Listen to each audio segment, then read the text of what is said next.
মসজিদের সঙ্গে লটকায় দে, গোপনে গোপনে দান কর, চরিত্রবান যুবক হও, আমি তোমাকে আরশ আজিমের ছায়ায় তোমাকে আমি জায়গা দিয়ে দেব। জোরে কোন সুবহানাল্লাহ। আরশ আজিমটা কোথায়? সেটা কি তারাগঞ্জে? আরশ আজিম তো এই তারকার কাছে নয়, এই মহাশূন্য পার হয়ে মহাকাশ, মহাশূন্য, মহাকাশ, মহাশূন্য, মহাকাশ, 7টা আকাশ পেরিয়ে আরশ আজিম মহান রব্বুল আলামিনের সে আরশ আজিমের ছায়ায় আমি তোকে জায়গা দেব। বান্দা, তুই আমার জন্য পাগল হয়ে নামাজে দাঁড়িয়ে যা। জোরে কোন সুবহানাল্লাহ। দুঃখ লাগে আমার দেশে নামাজি বেশি না বেনামাজি বেশি? বিড়ি খাওয়া বেশি না বিড়ি ছাড়া বেশি? ভাত খায় 3 বার, বিড়ি খায় আনলিমিটেড। রাত 3টার দিকে ঘুম ধরো না, তাও বিড়ির টান মারে। সকালবেলা বাথরুম হয় না, বিড়ি খায়। আছে না নাই? অ্যাভেলেবেল। কি বিড়ি চলে এলাকায়? আনসার। কি টানা টানে। রংপুর তো বিড়ির দেশ, তাই না? রংপুরে বিড়ি খাওয়া জায়েজ তো।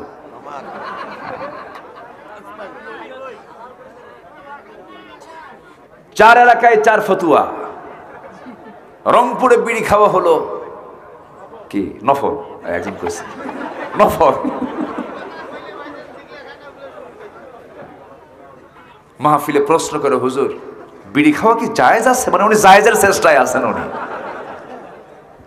এটা আমি বলবো না, কিন্তু ডাক্তার বলবে, যে ডাক্তার বলে দেবে যে বিড়ি খাওয়া জায়েজ না না জায়েজ।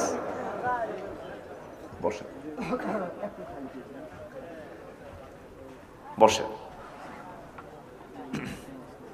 আমি কি কথা বলবো? এই ওঠে কে দেখেন তো, ওই যে উঠতেছে একদম। বসে। ভালো আছেন? জি আলহামদুলিল্লাহ। চেয়ারম্যান সাহেব। আচ্ছা তাই, ওই যে কি নাম আরেকজন আছে ভাইস চেয়ারম্যান, কি যেন নাম ওনার? বাইজিৎ ভাই। ও আচ্ছা, আপনার ভাইস, আমার ভাইস চেয়ারম্যান। আপনার ভাইস চেয়ারম্যান। জি তাই তো, আমি ওনাকে চিনি, দেখা হয়েছে। জি আলহামদুলিল্লাহ। জি সম্মানিত ভাইয়েরা, কষ্ট পাচ্ছেন না তো আপনারা?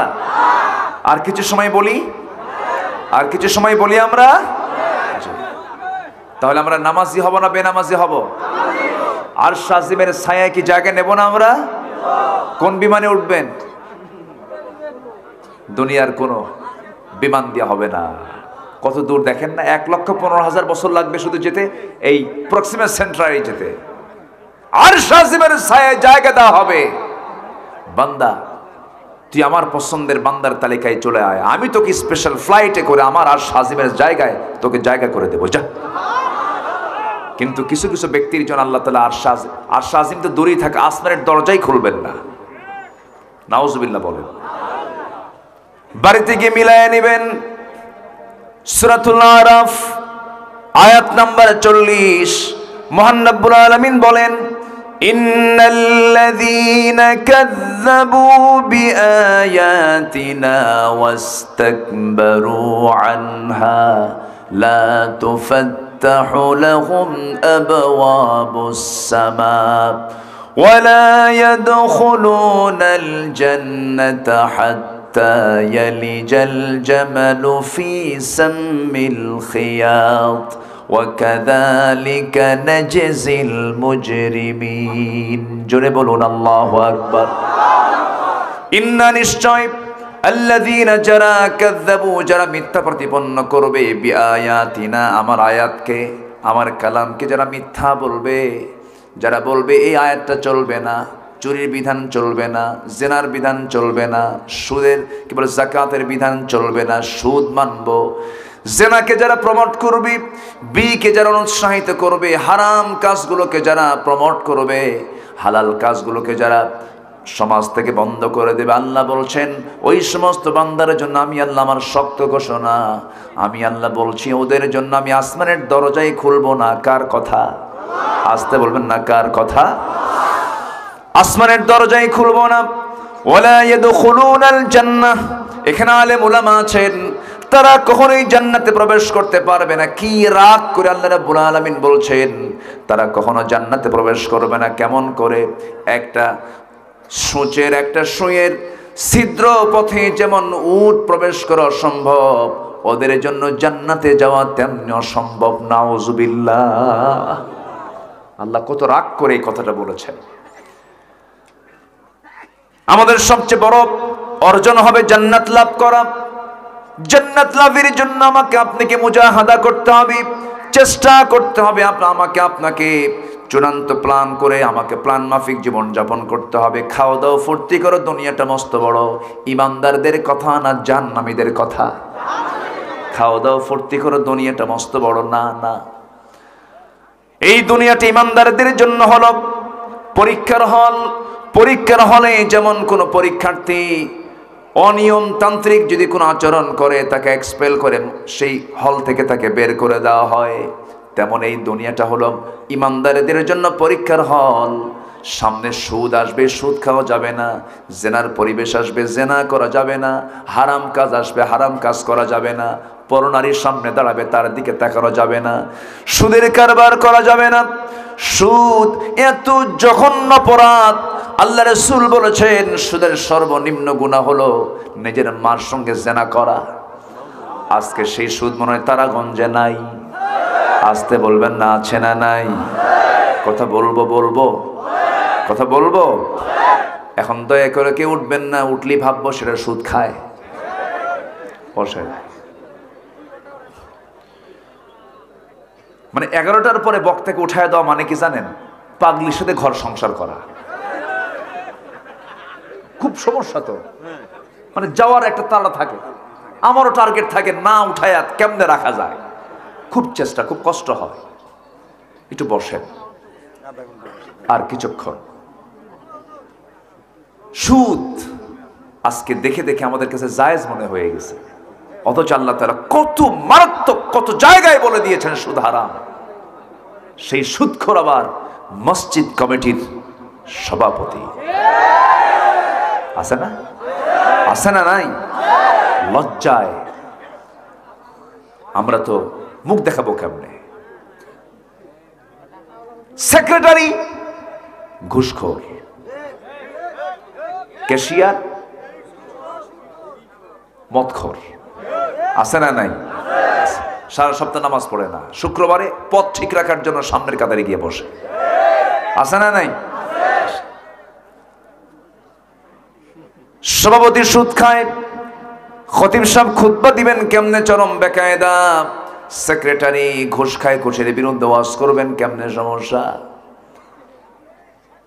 ক্যাশিয়ার মদ্যপান করে মদের বিরুদ্ধে ওয়াজ করবেন কেমনে সমস্যা। হঠাৎ করে একদিন খুতবার মধ্যে একটা আয়াত বলে ফেলছেন খতিব, লা তাকুলুর রিবা দাআফাম মুদাআফা, চক্রাকারে সুদ খেও না, সুদের কারবার করো না।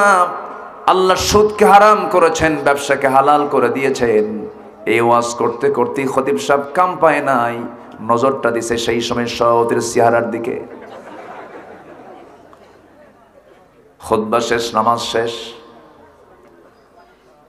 চোখ রাঙ্গানো চোখ নিয়া, লাল টকটকে চোখ নিয়ে সভাপতি হুজুরের দিকে তেড়ে আসতেছে, বলতেছে হুজুর আপনি সুদের বিরুদ্ধে ওয়াজ করবেন ভালো কথা, আল্লাহ কোরআন ওয়াজ করছে, আপনি ওয়াজ করবেন ভালো কথা, কিন্তু আপনি সেই সময় ওয়াজ যখন করলেন সেই সময় আপনি আমার দিকে চেয়ে থেকে ওয়াজ করলেন কেন? কথা বলছেন। আমরা যদি সৎ কাজের আদেশ দিতাম, অসৎ কাজের বাধা যদি দিতাম, অন্তত মসজিদ কমিটির মেম্বার কখনো সুদখোর ঘুষখোর হতে পারত না। ঠিক কিনা? উচিত ছিল কান ধরে কমিটি থেকে বের করে দেওয়া। ইন্নামা ইয়ামুরু মাসাজিদাল্লাহি মান আমানা বিল্লাহ। কোরআনকে বলুন, কোরআন তুমি বলে দাও মসজিদ কমিটি কারা হবে? কোরআনের বক্তব্য আছে না নাই? সুদখোর হবে, ঘুষখোর হবে, বেনামাজি হবে, চরিত্রহীন হবে, লম্পট হবে। আজকে আমরা কোথায় আছি? একটু কান লাগান। চলেই তো যাব আমরা। জান্নাতটা পেতে হলে একটু পরিশ্রম করে জান্নাত নিতে হবে। পরিশ্রম ছাড়া কিছু হয়? জঙ্গল বানাতে কিছুই লাগে না, এমনি জঙ্গল হয়।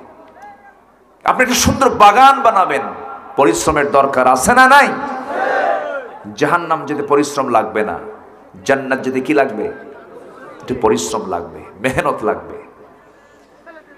জান্নাত এমনি এমনি পাওয়া যাবে না, জান্নাতের জন্য চেষ্টা করতে হবে। আল্লাহ রাব্বুল আলামিন বলছেন, বান্দা আমার চোখে তুই সত্যবাদী হয়ে যা, আমি তোকে জান্নাত দিয়ে দেব। আমার চোখে সত্যবাদী কার? আল্লাহ রাব্বুল আলামিন বলছেন, যারা ঈমান আনবে আমার উপরে। আমরা আল্লাহকে বিশ্বাস করে নিয়েছি, দেখে না না দেখে। বলেন দেখে না না দেখে। তবে আল্লাহকে দেখা যাবে জান্নাতে, জোরে বলে ইনশাআল্লাহ। জান্নাতের ভিতরে আমরা তৃপ্তি ভরে আল্লাহকে দেখতে পাবো। দুনিয়াতে আল্লাহকে দেখা সম্ভব নয়, আল্লাহকে কোনো বান্দা দুনিয়াতে দেখতে পারবে না। তবে একজন পয়গম্বরের দেখার চেষ্টা করেছিলেন, সেই পয়গম্বরটার নাম কি বলেন? এত তাড়াতাড়ি বললেন, বাড়ি কি আশেপাশে নাকি? এই নবীর নাম কে না জানে? ইহুদিরাও দাবি করে এই নবী আমাদের নবী। এই যে ইসরায়েলের ইহুদির বাচ্চারা আরো বলে মুসা বলে তাদের নবী, কিন্তু মুসা আলাইহিস সালাম তিনি ছিলেন মুসলমান, তিনি ছিলেন কি বলেন? মুসলমান। আবার খ্রিস্টানরা দাবি করে ঈসা হলো আল্লাহর বেটা, যেরকম নাউজুবিল্লাহ। আর ইহুদিরা বলে উযাইর হলো আল্লাহর বেটা, যেরকম নাউজুবিল্লাহ। ঈমান আছে না নাই? ঈমান আছে নাই? এই মুসা আলাইহিস সালাম একদিন আমার নবীজি দেখতে পেলেন এক ইহুদি এবং সাহাবীর মধ্যে চরম কথার দ্বন্দ্ব লাগতেছে, তর্ক বিতর্ক হচ্ছে। রাসূল শুনতে পেলেন, সাহাবী বলছে তোমাদের নবীর চাইতে আমাদের নবী বড়। ইহুদি বলে আমাদের নবী মুসা বড়। বাদ এই তর্ক লাগতে লাগতে নবীর কানে যখন চলে গেছে কথাটা, আমার নবীর সঙ্গে সঙ্গে সাহাবীকে ডাক দিয়ে বলছেন, ও সাহাবী, আমার ভাই মুসাকে খাটো চোখে দেখো কেন? তিনিও নবী, আমিও নবী। হাসরের ময়দানে সবাই বেহুশ হয়ে হুঁশ ফিরে পাবে। কিয়ামতের দিন সবাই বেহুশ হয়ে পড়বে। সবার আগে আল্লাহ তাআলা আমার হুঁশটা ফিরায় দিবেন, আমি নবীজি হুঁশটা ফিরে পাবো। আমি হুঁশ পাওয়ার সঙ্গে সঙ্গে আমি চেয়ে থেকে দেখবো আমার ভাই মুসা আর শাজিমটা ধরে আছে। যেরকম সুবহানাল্লাহ। এক নবী আরেক নবীকে হাইলাইট করে, অথচ আমার দেশ শুধু নয় গোটা দুনিয়া জুড়ে কি যে কামড়া কামড়ি, এক আলেম আরেক আলেমকে সহ্য করতে পারে না। এগুলোর পেছনেও কিছু ইহুদি খ্রিস্টানদের মদদ আছে না নাই? শিয়া সুন্নি দ্বন্দ্ব, এরপরে কি বলে মোনাজাত নিয়ে দ্বন্দ্ব। 3 রাকাত 1 রাকাত বেতের, 8 রাকাত 20 রাকাত তারাবি, ফরজ নামাজের পরে মোনাজাত, আমিন আসতে বলা, জোরে বলা। এই সামান্য ঠুনকো বিষয়কে কেন্দ্র করে ভ্রাতৃত্বের মতো এমন অটুট বন্ধনকে ছিন্ন করে যাওয়া, তারাই সমাজের মধ্যে সবচেয়ে বড় ফিতনাবাজ। গোটা পৃথিবীর নিউ ওয়ার্ল্ড অর্ডার, গোটা পৃথিবীর বর্তমান চাহিদা মুসলমানদের জন্য হলো দুটো জিনিস, একটা হলো কোরআনকে শক্ত করে আঁকড়ে ধরা, আর ভ্রাতৃত্বের বন্ধনে একটা প্ল্যাটফর্মে সব মুসলমান একত্রিত হওয়া। প্রতি 4 জন একজন মুসলমান, 180 কোটি মুসলমানের দুনিয়া, বিশ্বের শীর্ষ ধনীর তালিকায় মুসলমানদের দেশ। এত কিছু থাকার পরেও আজকে গোটা পৃথিবীতে সবচেয়ে বেশি রক্ত ঝরছে কাদের? রক্ত মুসলমানের রক্ত নিয়ে আজকে হোলি খেলা হচ্ছে। কিন্তু মুসলমান শুধু বিচ্ছিন্নতার কারণে আজকে তাদের সিচুয়েশনটা এমন হয়েছে। আমরা কি এক হব না ইনশাআল্লাহ? হজ হচ্ছে ঐক্যের প্রতীক, নামাজ হচ্ছে ঐক্যের প্রতীক। এক ইমামের পেছনে যেমন তোমরা সব ইক্তেদা করো, নেতৃত্বকে মেনে নিয়ে হক নেতৃত্বকে গ্রহণ করে বাতিলদের মোকাবেলায় ঝাঁপিয়ে পড়ো মুসলমান, সব ঠিক হয়ে যেত, সব ঠিক হয়ে যেত। কিন্তু মুসলমানদের এই বিচ্ছিন্নতার পিছনেও ইহুদি খ্রিস্টানদের মদদ আছে না নাই? আসতে বলবেন না, আছে না নাই? আছে। সম্মানিত ভাইয়েরা, মন তো চাচ্ছে আরো কথা বলি, আর কিছু সময় এই আয়াতের পয়েন্টগুলো শেষ করি, আমি দোয়ার দিকে আস্তে আস্তে চলে যাব। মা বোন অনেক আসছে মনে হয় মাহফিলে, না? মা বোনরাও আসছে। জান্নাত শুধু পুরুষের জন্য না নারীদের জন্য? নারীদের জন্য। নারীদের জান্নাতে যাওয়া কঠিন না সহজ? সহজ। কিন্তু দুঃখজনক হলো সত্য, জাহান্নামে যাবে পুরুষ বেশি না মহিলা বেশি? মহিলা বেশি। কারণ মেয়েদের মধ্যে সবচেয়ে বড় অভাব হলো তাদের সৌন্দর্যকে তারা ডিসপ্লে করে। তাদের সৌন্দর্য কি ডিসপ্লে করবে স্বামী ছাড়া অন্য কারো কাছে ডিসপ্লে করা জায়েজ? যাবে যাবে যাবে যাবে না। আজকে গোটা দুনিয়া হচ্ছে উলঙ্গের দুনিয়া। যে যত কাপড় খোলে তাকে বলে সাহসী অভিনেত্রী। জোরে কর নাউজুবিল্লাহ। নোংরামি, এই নোংরামি থেকে আল্লাহ তাআলা মাদেরকে হেফাজত করুন। জোরে বলি আমিন। মুক্ত থাকে ঝিনুকের পেটে, ঝিনুক থাকে সমুদ্রের তলে। যত দামি জিনিস সব পর্দার ভিতরে। পৃথিবীর যত দামি জিনিস আছে এর মধ্যে সবচেয়ে দামি জিনিস হলো মা। আল্লাহু আকবার বলেন। মাকে ঢেকে চলতে হবে, শালীনপূর্ণ পোশাক পরতে হবে, পর্দায় থাকতে হবে। ইসলাম মানুষের কল্যাণ চায়। আমি একটা তথ্য দিতে চাচ্ছি, একটু জেনে রাখবেন। ইসলাম মানুষের কত কল্যাণ চায়। আজকে সমাজে রোগের পরিমাণ কমছে না বাড়ছে? হসপিটাল কমছে না বাড়ছে? ক্লিনিক কমছে না বাড়ছে? এটা কিন্তু বাড়ার কথা ছিল না, তো কমার কথা ছিল। কিন্তু রোগ কেন বাড়তেছে? এটার কারণ হলো পাপ বাড়বে, রোগও বাড়বে। আর পাপের মধ্যে সবচেয়ে নিকৃষ্ট পাপ হলো জেনার পাপ। জেনার পরিমাণ আজকে কমছে না বাড়ছে? আজকে বিয়ের সম্পর্ক যৌবনের সাথে না ক্যারিয়ারের সাথে? ভালো করে চিন্তা করে বলবেন, বিয়ের সম্পর্ক ক্যারিয়ারের সাথে না যৌবনের সাথে? যৌবনের সাথে। ক্যারিয়ারকে প্রাধান্য দিতে গিয়ে আজকে যুবকরা যৌবন হারাচ্ছে, জেনার কাজে ঝুঁকে পড়ছে। বিয়ে করতে তার সময় লেগে যায় 50 বছর। 50 বছরে বিয়ে করে, 60 বছরে বাপ হয়। বাচ্চাটা নিয়ে যখন রাস্তায় হাঁটে তখন লোকরা বলে, এই ছেলেটা তোমার দাদা না নানা। এগুলো কোনো ক্যারিয়ার নয়। ক্যারিয়ার হলো সুসময়ে তোমাকে সুসিদ্ধান্ত নিতে হবে, তোমাকে বিয়ে করতে হবে, জিনা থেকে বাঁচতে হবে। অনেক মেয়ে যৌবন হারাচ্ছে, অনেক পুরুষ যৌবন হারাচ্ছে। আজকে বিয়েটাকে অনুৎসাহিত করে জেনাকে প্রমোট করা হচ্ছে। নোংরামের আড্ডাখানা বানিয়েছে বিভিন্ন শিশু পার্কগুলো। শিশু পার্কে কি শিশুরা থাকে না, শিশুর মা খালা থাকে? তো শিশু পার্কের নাম দিল কেন? ওটা লেখা থাকে খালা আর মার পার্ক। আমি কি ভুল বলছি? এগুলো ওয়াজ করে বন্ধ হবে না। পর্দার বিধান থাকার দরকার সমাজে আছে না নাই? আসতে বলবেন না, আছে না নাই? পর্দা মেয়েদেরকে ঠকায় না। দেখেন ইসলাম কত কল্যাণ চায়। কোন মেয়ে যদি তালাক প্রাপ্ত হয়, সেই মেয়েটা যদি অন্যত্র যদি বিবাহিতা হতে চায়, পাত্রস্থ যদি হতে চায়, অন্য কোথাও যদি বিয়ে সে স্বামী গ্রহণ করতে চায়, তাকে অপেক্ষা করতে হয় কয় মাস? বলেন কয় মাস? 3 মাস, অর্থাৎ 3 মাস সামথিং। 3 মাস সামথিং। ওয়াল মুতাল্লাকাতু তারাব্বাসনা বিআনফুসিহিন্না সালাসাতা কুরু। 3 মাস সামথিং, 3টা মাসিক পর্যন্ত তাকে ওয়েট করতে হয়। আর আরেকটা পন্থায় স্ত্রী স্বামীকে হারিয়ে ফেলে, সেটা হলো স্বামী যদি মারা যায়, তখন স্ত্রী কি হয়ে যায়? বলেন কি হয়? বিধবা। আর যদি তালাক হয় তাহলে কি হয়? তালাক প্রাপ্তা, ডিভোর্সি। ইংলিশে কি বলে? ডিভোর্সি বলে। তালাক প্রাপ্তা আর হচ্ছে বিধবা হয়ে যদি যায়, দুটার ক্ষেত্রে 2 হুকুম। একটা হচ্ছে 3 মাস 10 দিন, 3 মাস সামথিং। আর আরবাআতু আশহুরি ওয়া আশরা, বিধবা হলে 4 মাস 10 দিন। 4 মাস। আচ্ছা, এগুলো কি জানার দরকার আছে না বলেন তো? আছে। সূরা তালাক নামে একটা সূরা আছে। এখন প্রশ্ন হলো, তালাক প্রাপ্ত নারীর ক্ষেত্রে 3 ইদ্দত, 3 মাসিক পর্যন্ত আল্লাহ রাব্বুল আলামিন টাইম কেন দিলেন? আবার বিধবা নারীর ক্ষেত্রে অন্য স্বামী গ্রহণ করতে গিয়ে 4 মাস 10 দিন কেন বলা হলো? এর কারণ হলো সমাজ রোগ মুক্ত হয়ে যায়, সমাজে যেন কোনো প্রকার রোগ বালাই না হয়। নতুন নতুন রোগ আসছে দুনিয়াতে, এগুলো হলো পাপের ফসল। কেন করা হলো এটা? পশ্চিমা কিছু ডাক্তাররা, গবেষকরা রিসার্চ করেছেন। 2টা আয়াতকে সামনে রেখে একটা গবেষণায় দেখতে পেলাম